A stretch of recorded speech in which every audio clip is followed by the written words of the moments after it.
Wczesny ranek.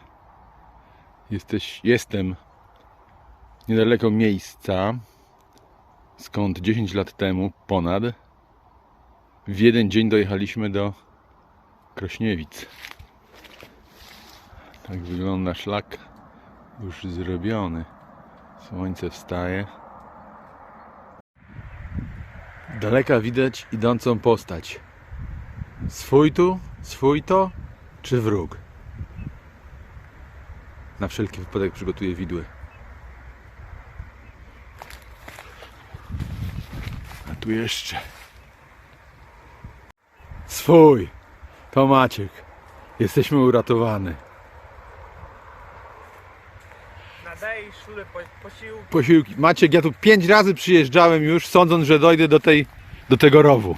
To jest 5. raz.